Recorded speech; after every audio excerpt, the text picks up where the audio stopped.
चुनौती के पगड़ी बांधना भाई डीजे पकम दही लाबना लाला चुनौती के पगड़ी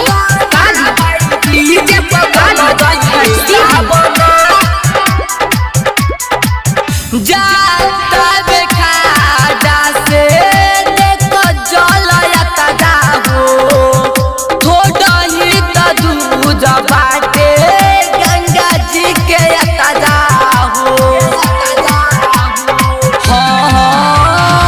खांडा से निकलल बाटे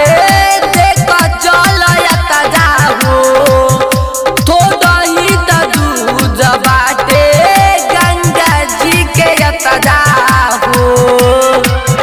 देखो नचता रे गाम सब टोला हो काहे कजता ज तू अब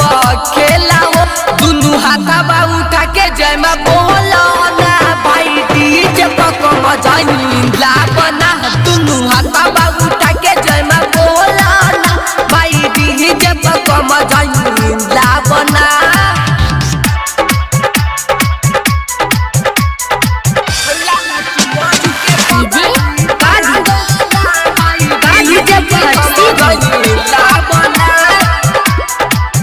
जाई तोर नीरज देख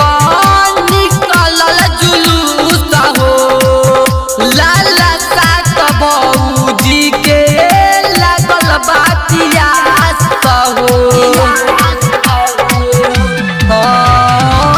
जाई तोर नीरज देख निकलल जुलूस हो लाला सात भौजी के लागल बापियास हो देखो बजता वे रणजीत के गाना हो सबे बोल बावे माई के दीवाना हो तनी डीजे से तुम क्या लगावो ना भाई डीजे पकम जाई लापना लाला चुनौती के